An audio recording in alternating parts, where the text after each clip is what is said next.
Hey everybody, it's Vanessa from Fantasy Faces by Vanessa again. Today we're going to go over a little bit about paint and paint consistency because that was a request by one of my mentees. So first thing I'm going to talk about is actually nothing to do with this, but I thought it was really cool. The bottom of these, which I think this is a 45 gram, unscrews like this. And the reason why this is important is because you can stack them and make one of these. So this is a 90 gram, the rest of these I think are 45s. And this is great if you want to store a bunch of paint for making your own split cakes. So keep that in mind. Sometimes you can put it in your bag that way too. Okay, first one we're going to talk about is white, because this is probably my most commonly used, white and black. And each white and black both have completely different consistencies, so I'm going to go over both of those today. I am using my brand new, yay, Blazin' brushes. These are amazing. These are by Marcella Bustamante, and this is a number 4. These have a lot of spring to them, which not every brush does, so I'm kind of in love with them. Makes it a lot easier to do your teardrops and your swirls when you have spring. Alright, so with any of these solid colors, you can add a lot more water than you can with a split cake, and I'll go over that in a minute, but with white especially, you can do a lot of water. So I'm just dipping my brush in the water and going straight into this. Now, if you look, you can tell that I'm gathering quite a bit of water already. And the cool thing about when you have a solid color is if you're too wet in the center, you can just pull from the outside where it's dry and bring it into the center. So I just mix it until I get sort of a creamy consistency, similar to like moisturizing cream, I guess, probably. So we get to that, and what we want is it to not drip. We want it to be creamy enough that there's moisture there, you can see it, but it won't drip. So when I get it to my brush, I'm going to get into that kind of well of paint that I have here, and I'm going to turn my brush. I'm doing this for 2 reasons. 1, it gets all the excess paint out of it, and 2, it brings my my bristles to a point. So what you want to feel, both when you're moving it around in your pot and on your skin, is a smooth motion. If it's too smooth and there's absolutely no resistance at all, then it's probably too wet. But if you feel just the slightest of resistance when you're mixing it or when it's on your skin, then it's just fine. If you feel any real resistance, then it's too dry. So as you can see, I'm having no problem laying it down and bringing it back, and there's no real resistance. There's just the slightest feeling of texture, and that's it. So that's what you want. That's the kind of texture you want. Okay, now black is a bit different. You can still add plenty of moisture to black. I'm going to use my number 2 for my black. I'm not going to dry off my brush. I'm just bringing it straight into the black. And I am mixing it and mixing it and mixing it until I have that sort of similar creamy consistency that I did with the white. Now the difference is with black, it's a bit more inky. It's just a slight bit more watery, so you won't get the same creaminess that you do with the white. But like I said, as long as it's not dripping, so like I'm holding it to the side and it's not dripping, but you can still see it built up right there. And there's no real resistance when I'm pulling it. I can feel it, but it's not resisting me. If I didn't feel it, it would be too wet. So I'm spinning my brush again to get that point and to get all the extra. And then you put it on your skin, and look at how nice and smooth that runs. Now if I felt any resistance, it would mean it was too dry, but I don't really. I feel the texture of my skin, but I don't feel resistance. So any of the dark colors I've noticed, now granted this changes from brand to brand a little bit, but any of the dark colors I've noticed has more of this inky texture. And what that means is if you're covering large areas, it will not give the same opacity. It'll be more see-through looking than other colors. This has the same properties in two other kinds of paint. One is UV paint. This is my Kryolan Aquacolor set. These are UV activated and very intense and bright. Now, other UV colors, I've gotten neon paints that are in split cakes and stuff. They do not have the same consistency as this.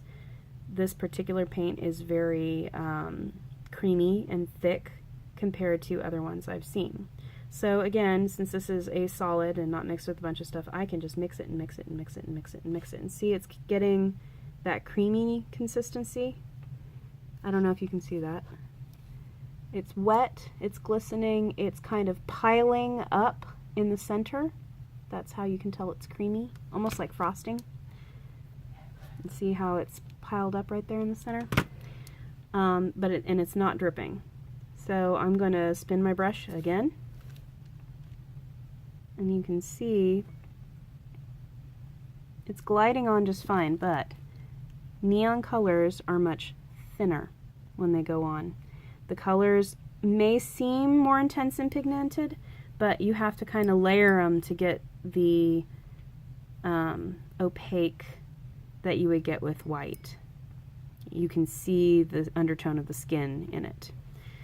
And that's one of the things I've noticed with this. The same goes for when you're doing metallics, which I think I have purple metallic. Here we go.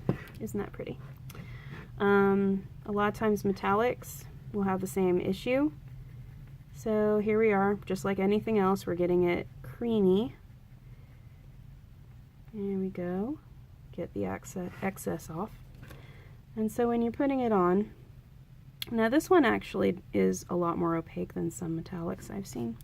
But if I did this over large areas, it would thin out a lot. So keep that in mind when you're mixing it with other colors. Neons, metallics, they all blend really well, which is nice, but sometimes they have trouble separating their colors.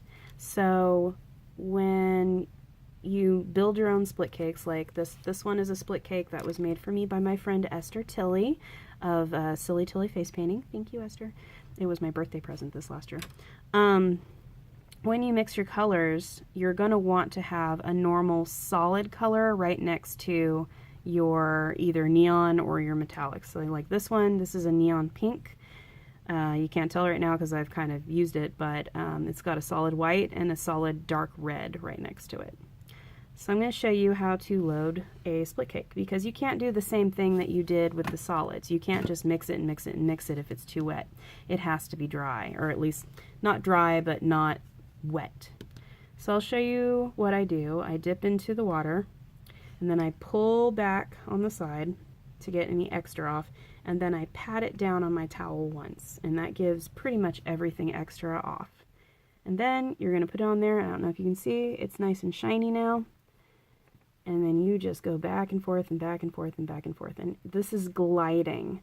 I feel the resistance just a tiny bit to show that there's texture underneath my brush, but it's a smooth resistance. It doesn't feel like it's dragging at all. If it's dragging, it's too dry. So when you put it on your skin, you're going to see all the separation of color. Now, I don't know if you can tell, but the pink is blended beautifully into the red, and that's what neons do. They don't see a huge separation. So it's good to have them mixed into solid colors because it gives you that effortless blend. It's just gorgeous. Now, if I did too much water in here, this is what's going to happen. I'm going to dip the end of my brush in here, and then I'm just going to go straight over this. Now look, at the end you see it's pooling there. It's doing what we call a muddy. It's muddying the colors, which means they're mixing together. They're not staying separate. And with a split cake, it's important for them to stay separate.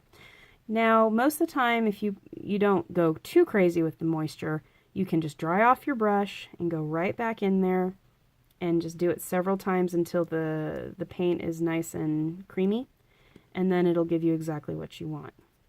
Okay? But sometimes you put too much water in there, so just test it on your hand first before you put it on the face. I always do that.